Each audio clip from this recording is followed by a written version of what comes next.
Shri Shakti classes में आज का जो वीडियो लेक्चर होगा उसमें हम पढ़ेंगे जब थीटा का मान है वो अलग अलग हो, जो कार्य का फॉर्मूला पढ़ा था एफ एस कोस थीटा, उसमें जब थीटा का मान अलग अलग हो तब किस प्रकार से वो कार्य होगा, तो उसी के बारे में हम अध्ययन करेंगे।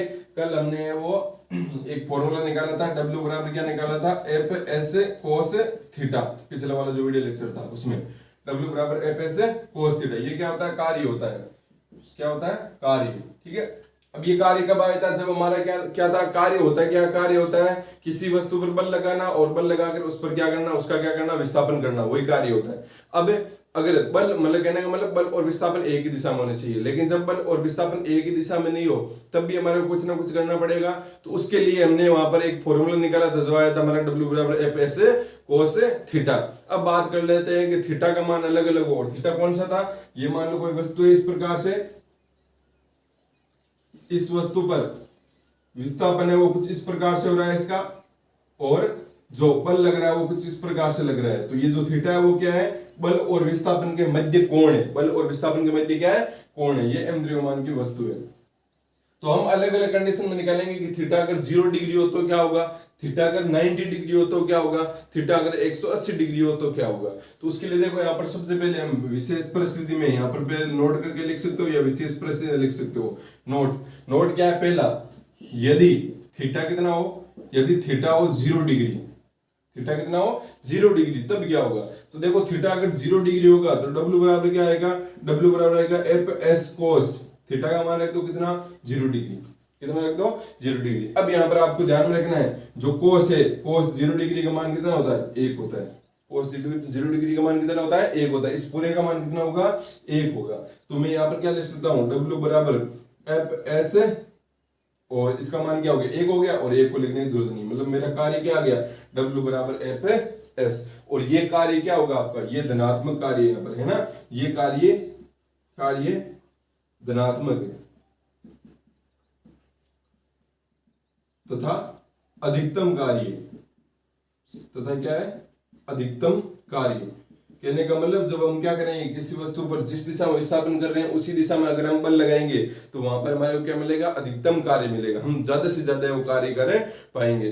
अगर कोई भी वस्तु है उस पर आप विस्थापन किसी अन्य दिशा में कर रहे हो और बल किसी अन्य दिशा में लगा रहे हो तो वहां पर आपको कार्य वो क्या करना पड़ेगा, कुछ वहां पर मतलब जो अधिकतम नहीं होगा, आपके कार्य में कुछ क्या हो जाएगी, कमी हो जाएगी। आप तो करोगे कार्य अधिक, लेकिन आपकी साइंटिफिक तरीके से, वैज्ञानिक दृष्टिकोण से आपका कार्य वो क्या हो जाएगा, कम माना जाएगा वहां पर। ठीक है, तो इसलिए यहाँ पर ध्यान में रखना है कि जब थीटा बराबर 0 डिग्री हो तो W बराबर आएगा एफ एस, और यहाँ पर प्लस आएगा क्योंकि कोई चिन्ह नहीं, इसका मतलब प्लस है, तो मतलब कार्य इस बार धनात्मक है और तथा क्या है, अधिकतम कार्य। तो ये यहाँ पर ध्यान में रखना है। जरूरी नहीं है आपको ये पूछे, आपको बोल दिया कि धनात्मक कार्य के लिए, ये पूछ लिया कि धनात्मक कार्य के लिए थीटा कितना होना जरूरी है, तो आप बोलोगे थीटा बराबर अगर 0 डिग्री होता है तभी हमारा जो कार्य है वो क्या होता है, धनात्मक होता है, अन्यथा नहीं होता है, वो देखेंगे आगे भी। ठीक है, तो देखो एक पहली कंडीशन होगी हमारी कि जब क्या हो, जब थीटा वो 0 डिग्री हो। अब दूसरी कंडीशन देखते हैं कि जब थीटा क्या हो, थीटा बराबर हो 90 डिग्री है तो क्या होगा, थीटा बराबर यदि 90 डिग्री है तो यहां से क्या होगा, W बराबर यहां से होगा एफ एस कोस 90, क्या होगा, कोस 90। और ध्यान रखना कोस 90 का मान है, यहां पर लिख देता हूं, कोस 0 डिग्री का मान 1 है, और कोस जो 90 का मान होता है वो होता है 0।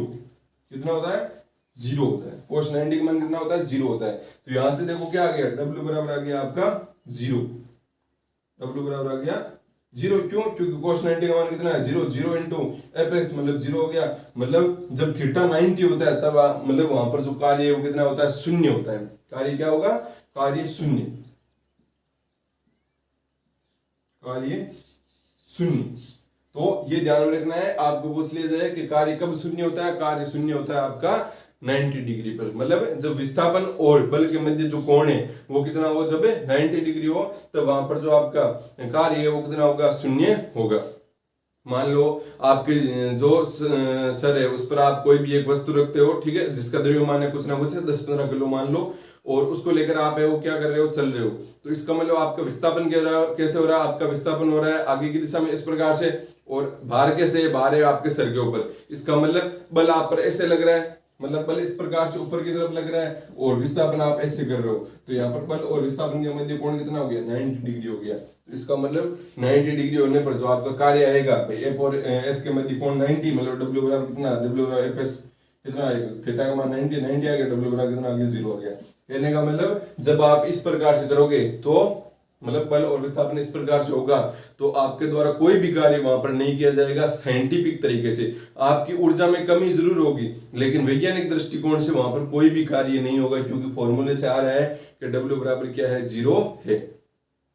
आपकी ऊर्जा में कमी होगी, आप में थकावट भी महसूस होगी, लेकिन आप वहां पर कार्य कुछ नहीं करोगे। तो ये कुछ जो बातें वो आपको ध्यान में रखनी है। पूछ ले कार्य शून्य कब होगा, जब थीटा कितना होगा, 90 डिग्री होगा।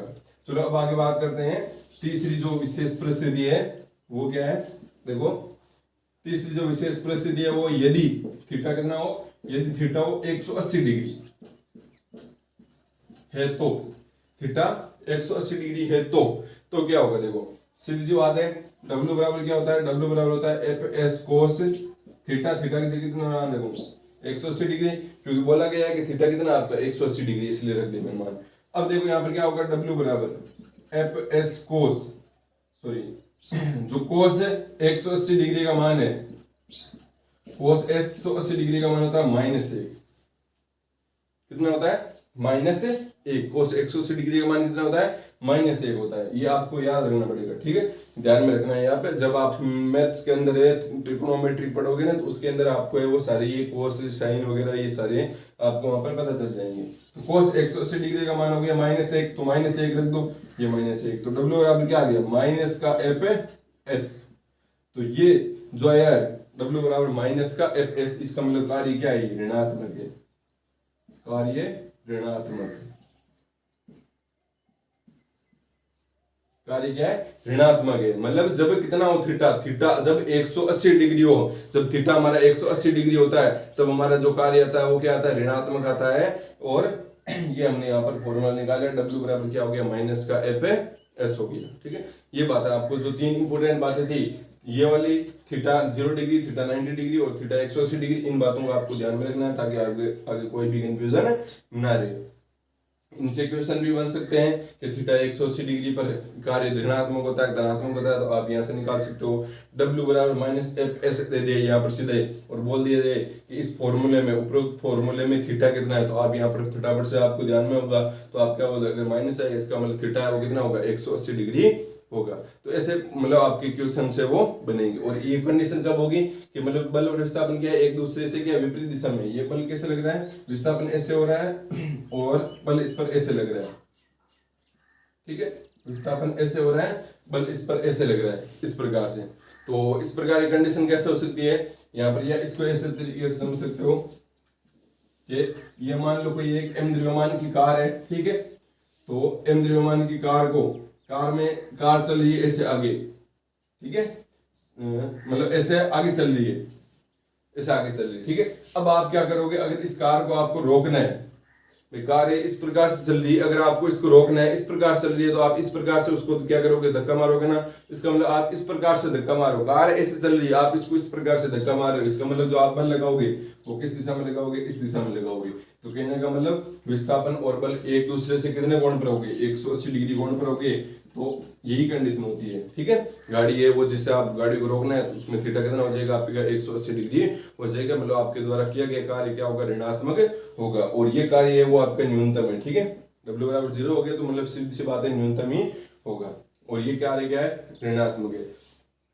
तो ये कार्य धनात्मक हो गया, ये कार्य शून्य हो गया, ये कार्य ऋणात्मक हो गया।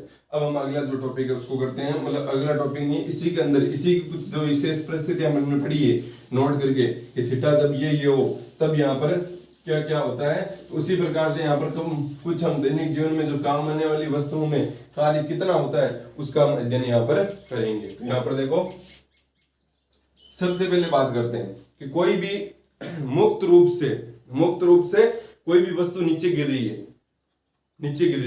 ठीक है। तो मुक्त रूप से कोई भी वस्तु नीचे गिरती है तब उस पर मैंने बोला था एक बल लगता है। ये मान लो कोई m द्रव्यमान की वस्तु है, ये m द्रव्यमान की वस्तु है, ये m द्रव्यमान की वस्तु मुक्त रूप से नीचे की ओर गिर रही है, ठीक है। तो मुक्त रूप से नीचे की ओर गिर रही है और मान लेते हैं इसका त्वरण है वो है जी, गुरुत्व त्वरण कितना है जी। जी क्या होता है गुरुत्व त्वरण, मतलब पृथ्वी का गुरुत्व बल होता है, पृथ्वी का क्या होता है गुरुत्व बल होता है। तो गुरुत्व बल ही क्या करता है, इस m द्रव्यमान की वस्तु को अपनी ओर खींचता है, खींचता कि नहीं खींचता है, खींचता है ना। तो यहाँ पर होता क्या है, कार्य किसके द्वारा किया जाएगा, यहाँ पर एक बात सोचो आप कि मान लो कोई एक m द्रव्यमान की वस्तु है, ठीक है, मैं इसको छोड़ूंगा तो छोड़ते ही ये क्या होगा, ये जो मार्कर है वो कहां पर जाएगा, जमीन पर जाएगा ना। क्यों जाएगा, क्योंकि इस पर सदैव नीचे की तरफ क्या लग रहा है, एक बल लग रहा है। अब ये क्यों नहीं जा रहा है, क्योंकि अभी मैंने इसको क्या लगा रखा है, ऊपर की तरफ बल लगा रखा है, इसलिए नीचे नहीं जाएगा। लेकिन मैं जिससे इसको छोड़ूंगा तो यहाँ पर नीचे की तरफ क्या लग रहा है, बल लग रहा है। कौन बल लगा रहा है, कौन बल लगा रहा है, गुरुत्व बल। कौन लगा रहा है, गुरुत्व बल लगा रहा है, ठीक है। इसका मतलब यहाँ पर कार्य किया जाएगा इस वस्तु पर, वो कौन कार्य करेगा, वो करेगा गुरुत्व बल कार्य करेगा। किस पर कार्य करेगा, मार्कर पर कार्य करेगा, इसको नीचे ले जाने के लिए। तो यहाँ पर हम बोल सकते हैं कि गुरुत्व बल द्वारा किया गया कार्य, ऐसा भी कर सकते हैं। यहाँ पर क्या लिख सकते हैं कि गुरुत्वीय बल द्वारा किया गया कार्य, ठीक है, गुरुत्व बल द्वारा किया गया कार्य, ये हमारे को ज्ञात है करना है। तो मान लो कोई एक m द्रव्यमान की वस्तु है, वो नीचे आ रही है जी की स्पीड से, हमेशा जी की स्पीड से आएगी नीचे, ठीक है। जी बराबर 9.8 मीटर प्रति सेकंड, इसी मतलब त्वरण से उसका वेग वो परिवर्तित होगा। तो जी बराबर 9.8 मीटर प्रति सेकंड स्क्वायर होता है। तो यहाँ पर m द्रव्यमान की वस्तु है वो नीचे की तरफ चल रही है, तो उस पर नीचे की तरफ एक बल लगता है। अगर उसका त्वरण चाहिए तो नीचे की तरफ कौन सा बल लगेगा, mg। ये क्या होता है, नीचे की तरफ जो बल लग रहा है, गुरुत्व बल है वो है यहाँ पर, ठीक है। अब बराबर क्या हो गया, mg हो गया, समझ में आ गया। अब यहाँ पर बल आ गया हमारा, और नीचे की तरफ मान लेते हैं कि ये जो वस्तु है वो धरातल से, ये मान लो इसका धरातल है, और ये मान लेते हैं वस्तु धरातल से कितने हाइट पर है, मान लेते हैं h हाइट पर थी, ठीक है। ये धरातल है, इस धरातल से h हाइट पर कोई एक m द्रव्यमान की वस्तु थी, उसको हमने वहां पर ले जाकर छोड़ा, छोड़ते ही नीचे की तरफ वो आने लगी। क्यों आने लगी, क्योंकि नीचे की तरफ एक लग रहा है बल जो F बराबर है mg, कितने हाइट पर आ रही है, नीचे आ रही है h हाइट पर। तो अगर मैं यहाँ पर कार्य निकालूं, कैसे निकालूं भाई, सीधी सी बात है, मेरे को कार्य ध्यान में रखना है। कार्य क्या होता है, बल इंटू बल की दिशा में विस्थापन, ये बात आपको ध्यान में रखनी है, बल इंटू बल की दिशा में विस्थापन। तो इसका मतलब बल आपका कितना लग रहा है, यहाँ पर पहले लिख लेता हूं, W बराबर बल कितना लग रहा है, बल आपका लग रहा है नीचे की तरफ कितना लग रहा है, mg। तो मैं यहाँ पर क्या लिखूंगा, mg लिख सकता हूँ ऐसा, कोई कंफ्यूजन, आप f लिख दो, कोई कंफ्यूजन नहीं उसमें। चलो आप f लिख दो यहाँ पर, तो चलो ये हमने f लिख दिया, फिर नीचे की तरफ बल लग रहा है आपका f लग रहा है, अब वो f का मान है mg। अब बात करते हैं यहाँ पर कि विस्थापन कितना हुआ है, बताओ विस्थापन कितना है। वस्तु h हाइट पर थी, h से वो कहां पर आ गई, धरातल पर आ गई। इसका मतलब कितनी हाइट होगी उसकी, h। कितनी दूरी तय की उसने, h दूरी तय की है, कितनी दूरी, h दूरी। तो मैं यहाँ पर क्या लिखूंगा, बल इंटू बल की दिशा में विस्थापन, विस्थापन कितना हुआ, h हुआ है, विस्थापन कितना हुआ, h हुआ है। तो क्या यहाँ पर मेरे को कुछ घटक वगैरह लेने पड़ेंगे, नहीं लेने पड़ेंगे। क्यों, क्योंकि जो m द्रव्यमान की वस्तु है वो आ भी नीचे रही है, मतलब उसमें विस्थापन भी नीचे की तरफ हो रहा है, बल भी उस पर नीचे की तरफ लग रहा है, मतलब बल और जो विस्थापन है वो क्या हो गए, आपके एक ही दिशा में हो गए। और जब बल और विस्थापन एक ही दिशा में होते हैं तब वहां पर हमारे हो गए वो जो घटक है वो नहीं लेने पड़ते हैं। तो मैं यहाँ पर क्या करूंगा, W बराबर F इंटू क्या कर दूंगा, H। तो यहाँ से W बराबर क्या आ जाएगा, W बराबर F का मान रख दो, F का मान है mg, और ये क्या लिख दिया, h। तो ये क्या हो गया, W बराबर mgh, ये क्या हो गया, ये हो गया गुरुत्वीय बल द्वारा किया गया कार्य। ये लाइन इंपॉर्टेंट है, इसको ध्यान में रखना है, किसके द्वारा किया गया कार्य है, ये है गुरुत्वीय बल द्वारा किया गया कार्य, ठीक है। जो गुरुत्वाकर्षण बल होता है उसके द्वारा किए गए कार्य हो गए। W बराबर mgh, यहाँ पर mg क्या है, F है, और h क्या है, विस्थापन है। बस इसको थोड़ा सा इस प्रकार से लिख दिया भाई, हमें पता है। और ये ध्यान भी रखना है कि जब भी वस्तु आपकी ऊपर से नीचे की ओर गति करेगी, ऊर्ध्वाधर गति करेगी, तो उस पर सीधा, हमेशा सीधा नीचे की तरफ एक बल लगता है जो mg होता है। और जब भी वस्तु आपकी क्या करेगी, जब भी वस्तु इस प्रकार से क्षैतिज दिशा में गति करेगी, तब उस पर जो बल लगेगा वो लगेगा F बराबर ma। ए भी यहाँ पर क्या त्वरण है, जी भी क्या है, त्वरण है। लेकिन जी जो त्वरण है वो फिक्स है, क्यों है, क्योंकि पृथ्वी का गुरुत्व बल फिक्स है।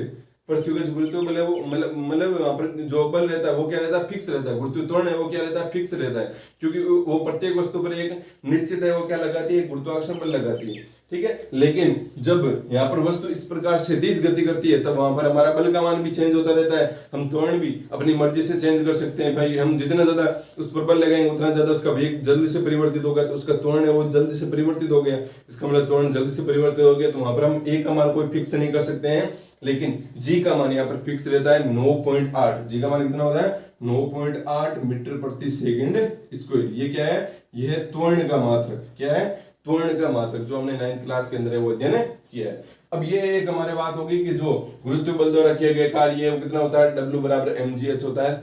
नॉर्मल सी बात है, यहाँ पर हमने निकाला और आसानी से हमारा आ गया। अब आगे देखते हैं, देखो तो ये गुरुत्व जो बल है वो कब कब कार्य करता है वो भी तो देखना है। तो मान लो कोई एक वस्तु है धरातल पर रखी हुई है, ठीक है,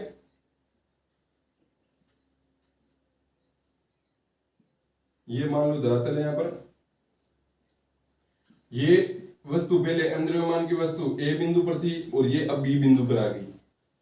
बी बिंदु पर कब आई, जब इस पर क्या लगा, इस प्रकार से यहाँ पर इसका विस्थापन एस इस प्रकार से हुआ, तभी यहाँ पर हुआ ना, ठीक है। विस्थापन इस प्रकार से हुआ और बल भी किस प्रकार से, मान लेते हैं बल भी इस प्रकार से इसी साइड में लगा, ठीक है।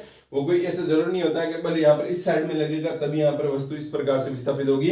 अगर बल आपका इस प्रकार से लग रहा है तब भी हम वहां पर घटक लेकर इसका मतलब इस प्रकार से विस्थापन करवा सकते हैं।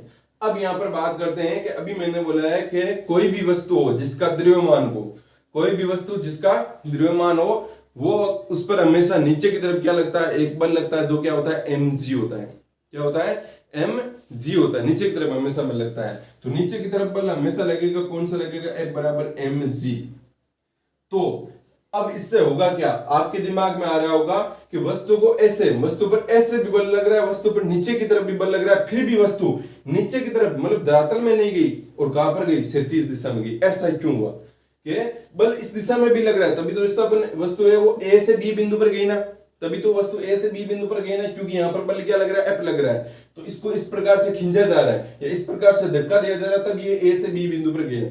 अब यहाँ पर ये भी बात आ रही है कि F बराबर आ रहा है mg, मतलब नीचे की तरफ आपका क्या लग रहा है, एक बल लग रहा है, तो फिर ये वस्तु है वो नीचे की तरफ क्यों नहीं गई। तो उसका कारण है, देखो यहाँ पर बल इस प्रकार से लग रहा है, विस्थापन इस प्रकार से हो रहा है, बल और विस्थापन के मध्य कोण कितना हो गया, ये कोण कितना है, अगर मैं इसको इसमें लाऊं तो ये कोण कितना हो गया, ये हो गया आपका 90। तो क्या यहाँ पर जब कोण 90 होता है तो वहां पर बल द्वारा कोई कार्य किया जाता है, कोई भी कार्य किया नहीं जाता है। क्यों, क्योंकि जब S और जो F है उसके मध्य कोण 90 होता है, तब वहां पर जो कार्य कितना हो जाता है, शून्य हो जाता है। अभी जस्ट हमने पीछे निकाला है, तो यहाँ पर इस गुरुत्व बल द्वारा कोई कार्य नहीं किया जाएगा जब वस्तु क्या होगी, आपकी क्षैतिज दिशा में गति करेगी। जब वस्तु क्या करेगी, क्षैतिज दिशा में गति करेगी, तब उस पर गुरुत्व बल द्वारा कोई भी कार्य वहां पर नहीं किया जाएगा जब धरातल पर स्थित हो। इसी वजह से यहाँ पर ये वस्तु है वो नीचे धरती पर नहीं, यहाँ पर जो सरफेस है उससे नीचे नहीं गई, यहाँ पर इस प्रकार से गति इसने की। तो ये भी आपको बात है वो ध्यान में रखनी। अब देखो आगे बात करते हैं कि जब भी कोई वस्तु वर्तुल गति करती है, वर्तुल गति, जब भी कोई वस्तु क्या करती है, वर्तुल गति करती है। वर्तुल गति कैसे, कि मान लो आपने क्या किया, एक धागा लिया, ठीक है, उस धागा लेने के बाद में आपने धागे से यहाँ पर कोई आपने हाथ में धागा ले लिया, फिर यहाँ पर धागा है, उस धागे पर आपने क्या कर दिया, जो अंतिम छोर है उस अंतिम छोर पर आपने बांध दिया एक पत्थर। क्या बांध दिया, एक पत्थर बांध दिया। अब यहाँ पर आप क्या करोगे, जब उसको धागे को इस प्रकार से घुमाओगे तो पत्थर भी क्या करेगा, घूमने लगेगा। अब आप कुछ देर बाद में क्या देखोगे, आपको ज्यादा हाथ घुमाने की जरूरत नहीं है, आपको वहां पर बल लगाने की जरूरत नहीं, वहां पर आपको ज्यादा कार्य करने की जरूरत नहीं है। क्यों, क्योंकि वहां पर अपने आप ही वो घूम रहा है। अब क्या कारण है वहां पर कि एक बार आपने घुमाना शुरू किया, फिर आप क्या देखोगे कि एक बार जब वो घूमना शुरू हो गया तो फिर वो अपने आप कुछ देर तक घूमेगा ना वहां पर। तो वहां पर कोई भी है वो मान लो कार्य नहीं हो रहा है आपके द्वारा, तो साइंटिफिक तरीके से हम कैसे बात करेंगे। तो मान लो ये कोई आपका जो मान लो आधार था, यहाँ पर कोई भी जैसे हाथ वगैरह था, ठीक है। अब आपने इसको क्या किया, यहाँ पर एक इससे एक धागा लिया, यहाँ पर एक बांध दिया पत्थर। क्या बांध दिया, एक पत्थर बांध। अब ये क्या करेगा, जब वर्तुल गति करेगा, वर्तीय गति करेगा, इस प्रकार से वर्तुल गति कर रहा है, तो यहां पर ध्यान में रखना है कि जब भी वर्तुल गति करता है, कोई भी वस्तु वर्तुल गति करेगा, तो वहां पर क्या लगेगा, एक अभिकेंद्र की तरफ एक बल लगेगा। अभिकेंद्र की तरफ क्या लगेगा, एक बल लगेगा। ठीक है, हमेशा कोई भी वस्तु है ये है, तो यहाँ पर हमेशा वस्तु इस प्रकार से गति करेगी तो उस पर केंद्र की तरफ हमेशा एक बल लगेगा, केंद्र की तरफ। इसी वजह से तो जो पत्थर है वो उस दूसरे मतलब टूट कर वो दूसरी साइड में नहीं जा रहा है, क्योंकि उस पर अंदर की तरफ क्या लग रहा है, एक बल लग रहा है, और वो बल लग रहा है उसको हम बोलते हैं अभिकेंद्रीय बल, मतलब केंद्र की तरफ जो बल लग रहा है उसको बोलते हैं अभिकेंद्रीय बल। तो इस पर हमेशा अभिकेंद्र की तरफ क्या लगेगा, एक बल लगेगा, इस प्रकार से एक बल लगेगा, अभिकेंद्रीय बल लगेगा। ये क्या है आपका अभिकेंद्रीय बल, अभिकेंद्रीय बल। केंद्र की तरफ हमेशा क्या लगेगा, एक बल लगेगा। अब केंद्र की तरफ हमेशा बल लग रहा है। अब यहाँ पर बात देखो कि जो पत्र है वो क्या कर रहा है, इस प्रकार से घूम रहा है। अब आप एक सेकंड के लिए इस पत्र को, ठीक है, रोक दो एक सेकंड के लिए, ठीक है, वैसे रुकना नहीं है, लेकिन एक सेकंड के लिए मान लो आपकी पत्र की स्थिति ये, ठीक है, पत्र की स्थिति ये, तब यहाँ पर आप देखोगे कि इसका विस्थापन किस दिशा में, तब आप देखोगे इसका विस्थापन बिल्कुल सीधी दिशा में, ठीक है, बिल्कुल क्या है, सीधी दिशा में, इस प्रकार से ये विस्थापन इस प्रकार से होगा, ठीक है। ये बहुत ही जब नैनो सेकंड में अध्ययन किया जाएगा ना तब ये पता चलेगा। ऐसे तो आप सोचोगे कि विस्थापन ऐसे गोल गोल ऐसे हो रहा है, लेकिन जब इसको आप नैनो सेकंड के लिए, नैनो सेकंड मतलब बहुत कम समय के लिए, बहुत कम समय के लिए जब इसको रोक के, ठीक है, या फिर आप जैसे इसको स्लो मोशन जिसको बोलते हैं, स्लो मोशन में गिरोगे, ठीक है, तब आप देखोगे कि जो इसका विस्थापन है वो कुछ इस प्रकार से हो रहा है, भाई सीधी सी बात, इस प्रकार से होना है इसको, फिर वो आगे क्या करती है, अभिकेंद्रीय बल के कारण फिर अंदर आ जाती है। तो यहाँ पर आप एक जो विशेष कंडीशन है उसमें देखोगे कि जब भी कोई वस्तु है वो क्या करती है, इस प्रकार से गति करती है, तब यहाँ पर केंद्र की तरफ हमेशा क्या लगता है, एक बल लगता है, जो होता है हमारा अभिकेंद्रीय बल होता है। अब ये अभिकेंद्रीय बल के कारण यहाँ पर वस्तु क्या करती है, इस प्रकार से वर्तुल गति करती है। अब यहाँ पर आप क्या देख पा रहे हो कि जो अभिकेंद्रीय बल और विस्थापन है उसके मध्य कोण कितना है, अभिकेंद्रीय बल और विस्थापन के मध्य कोण है कितना, 90 है। कितना कोण है, 90। इसका मतलब यहाँ पर जो किया गया कार्य है वो कितना होगा, 0 होगा, किया गया कार्य वो कितना होगा, 0 होगा। कहने का मतलब अभिकेंद्रीय बल द्वारा कोई भी कार्य नहीं किया जाएगा, ठीक है, अभिकेंद्रीय बल द्वारा कोई भी कार्य नहीं किया जाएगा। कार्य कौन कर रहा है यहाँ पर, अगर बात करें अभिकेंद्रीय बल कर रहा है। और अभिकेंद्रीय बल कब कार्य करेगा, भाई हम जब वस्तु को हम यहाँ पर क्या करते हैं, इस प्रकार से पकड़ते हैं ताकि से फिर उसको पत्थर को घुमाते हैं तो हम बल लगाते हैं, तो हमारे द्वारा जो बल है वो अभिकेंद्रीय बल होता है, ठीक है, समझ रहे हो ना। यहाँ पर अभिकेंद्रीय बल कौन लगा रहा है, हम लगा रहे हैं, तो हम क्या बोलेंगे, हमारा तो नाम थोड़े लेंगे, हम बोलेंगे भाई अभिकेंद्रीय बल द्वारा कोई भी यहाँ पर कार्य नहीं किया जा रहा है। W बराबर क्या हो गया, 0 हो गया। तो ये जो छोटी छोटी बातें हैं इनसे आपके क्वेश्चन आ जाते हैं, तो आपको इनको अच्छे से वो अध्ययन करना है, इनमें कोई भी आपकी प्रॉब्लम नहीं रहनी चाहिए। चलो ये बात होगी हमारी कुछ इंपोर्टेंट जो बातें थी कि भाई थीटा का जब मान अलग अलग हो तो दैनिक जीवन में जो हम घटनाएं देखते हैं उन घटनाओं में हमें कितना कार्य करना पड़ता है, क्या कार्य करना पड़ता है, उसके बारे में हमने अध्ययन कर लिया। इसमें आपका कोई कंफ्यूजन है तो आप वहां पर कमेंट बॉक्स में लिख सकते हो, या जो आपका व्हाट्सएप ग्रुप बनाया है वहां पर भी आप पूछ सकते हो। तो चलो अब हम बात करते हैं कार्य के मात्रक, कार्य का मात्रक।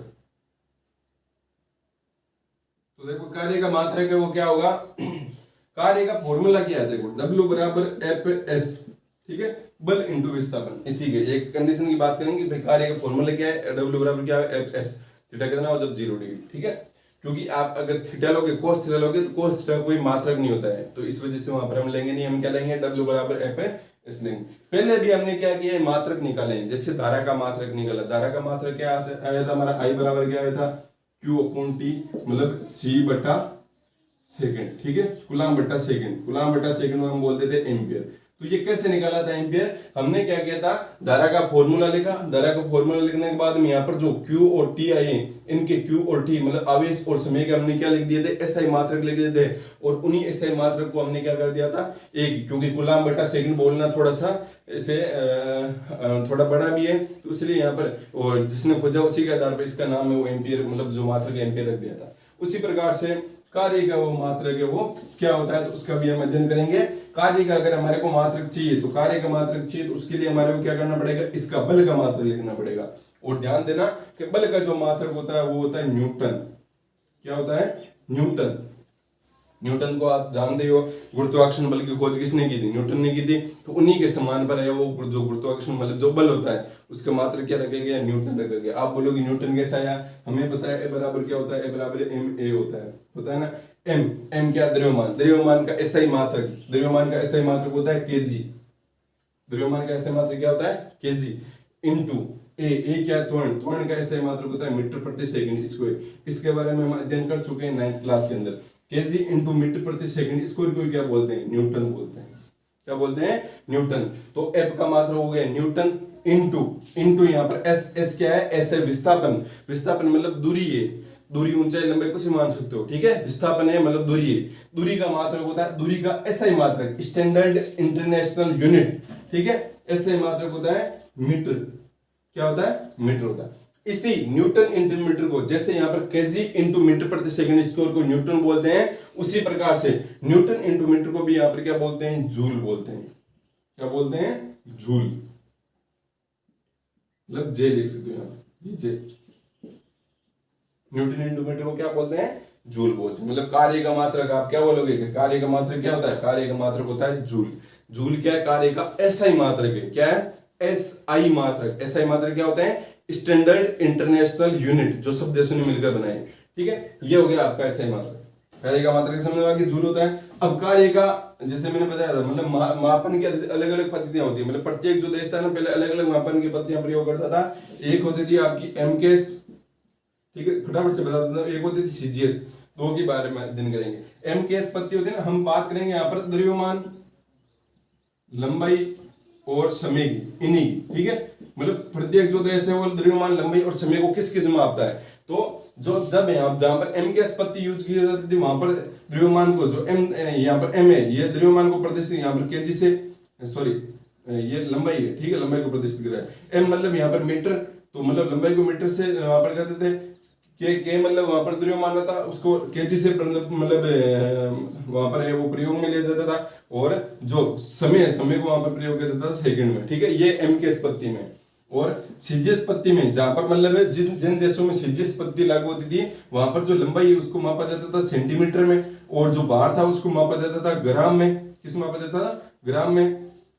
और जो आपका समय था उसको मापा जाता था सेकंड में। तो ये सीजीएस पद्धति होती है, ये होती है एमकेएस पद्धति। नाम इन्हीं से पड़ा है, लंबाई को मीटर में, केजी द्रव्यमान केजी में, यहाँ पर देखो एमकेएस, यहाँ पर देखो सीजीएस, इसी का आधार पर। तो ये जो एमकेएस पद्धति है, एमकेएस पद्धति का संशोधित रूप है एसआई पद्धति। मतलब क्या बोला गया कि जिन जिन देशों में एमकेएस पद्धति लागू है ना, उन देशों की जो पद्धति है उनको सब देशों में लागू कर दो और उसका नाम दे दो एसआई पद्धति, ठीक है, स्टैंडर्ड इंटरनेशनल यूनिट। कहने का मतलब जो एसआई पद्धति है उसमें लंबाई को मीटर में, द्रव्यमान को केजी में, समय को सेकंड में। सीजीएस पद्धति में लंबाई को सेंटीमीटर में और द्रव्यमान को ग्राम में, समय को सेकंड में मापना है। तो ये जो कार्य का मात्रक आया है, जो जूल कार्य का मात्रक आया है, ये आया हमारा एसआई मात्रक। क्या आया है, एसआई मात्रक, एसआई मात्रक। अब अगर हमारे को पूछ लिया जाए कि सीजीएस मात्रक क्या होता है, तो सीजीएस मात्रक क्या होगा, तो सीजीएस मात्रक किसका, कार्य का। तो कार्य का जो सीजीएस मात्रक है उसको निकालने के लिए पहले हमारे को क्या करना पड़ेगा, ये देखना पड़ेगा कि जो आपका यहाँ पर लिख सकते हो कि 1 जूल है वो किसके बराबर होगा, 1 न्यूटन इंटू 1 मीटर के बराबर। ऐसे होगा ना भैया, एक कर दो किसके बराबर, एक हो जाएगा। 1 जूल किसके बराबर होगी, 1 न्यूटन इंटू मीटर। यहाँ पर परिभाषा भी लिख सकते हो 1 जूल की, कि जब किसी वस्तु को 1 न्यूटन पर लगाकर, जब किसी वस्तु पर 1 न्यूटन पर लगाकर 1 मीटर विस्थापित किया जाए तो वहां पर किया गया कार्य कितना होगा, 1 जूल होगा। अब यहाँ बात करते हैं कि जो 1 न्यूटन होता है, 1 न्यूटन एसआई मात्रक, ठीक है। 1 न्यूटन है वो कितने के बराबर होता है, 1 न्यूटन होता है आपका 10 की पावर 5 डाइन के बराबर। ये जो डाइन है वो क्या है, सीजीएस पद्धति के अंदर है। जैसे कैसे देखो, समझ में नहीं आ रहा है। हम क्या लिखते हैं कि 1 केजी में कितने ग्राम होते हैं, 1 केजी में होते हैं 1000 ग्राम, ये लिखते हैं ना। तो 1 केजी क्या है, 1 केजी एसआई मात्रक है और 1000 ग्राम क्या है, ये सीजीएस मात्रक है। मतलब हमारे को एसआई मात्रक और सीजीएस मात्रक में एक संबंध दर्शाना पड़ता है। भाई चीज तो एक है ना, बस संबंध दर्शाना पड़ेगा। ये हम छोटे राशि नाम ले लिया और यहाँ पर बड़ी राशियों का नाम ले लिया।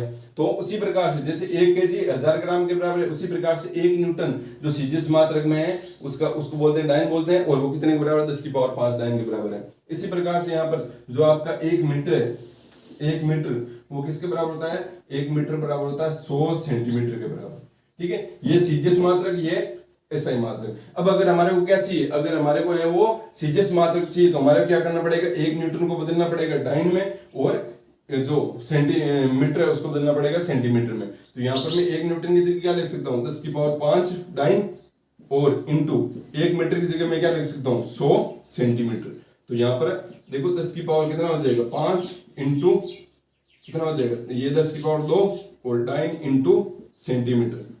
और जो डाइन इंटू सेंटीमीटर होता है उसको बोलते हैं अर्ग। क्या बोलते हैं इसको? अर्ग।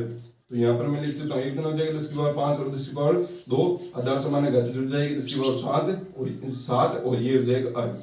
मतलब कार्य का जो मात्रक है वो क्या होता है? आपका अर्ग होता है। कार्य का जो सीजियस मात्रक होता है वो क्या होता है? अर्ग होता है। और सीजियस मात्रक और एसआई मात्रक में संबंध क्या हो गया? 1 जूल है वो 10 की पावर 7 अर्ग के बराबर होता है। ऐसे समझो, कार्य का जो एसआई मात्रक है वो जूल है, सीजियस मात्रक है वो अर्ग होता है। अब आपको बोल दिया कि जूल और अर्ग में क्या संबंध है, तो आप बोलोगे 1 जूल है तो उसकी पावर 7 अर्ग के बराबर होता है। इस प्रकार से हमने निकाला। ठीक है, जैसे द्रव्यमान का मैं यहाँ पर लिखूंगा, द्रव्यमान का जो एसआई मात्रक है वो केजी है, किलोग्राम है। द्रव्यमान के सीजियस मात्रक है वो ग्राम है। अब आपको बोल दिया केजी और ग्राम में संबंध बताओ, तो केजी और ग्राम में संबंध क्या होता है? जो 1 केजी है वो 4 ग्राम के बराबर होता है। उसी प्रकार से यहाँ पर जूल और अर्ग में क्या संबंध होगा, तो इस प्रकार से यहाँ पर हमने निकाले। तो ये हो गया आपके कार्य का एसआई मात्रक, सीजियस मात्रक, इसके बारे में हमने अध्ययन कर लिया। बाकी का जो अध्ययन है उसको हम अगले वीडियो लेक्चर में कवर करेंगे। और साथ साथ में आपको जो ट्यूसडे मतलब मंगलवार को आपको क्या है, आपका एक टेस्ट है जो है आपका चैप्टर नंबर जो 10 है, 10वां जो चैप्टर है उसका आपका टेस्ट रहेगा। तो उसके लिए भी आप तैयारी है वो कर ले। और कोई भी डाउट है इससे पहले तो आप पूछ सकते हो, जो आपका मतलब व्हाट्सएप ग्रुप बनाया या कमेंट बॉक्स के अंदर।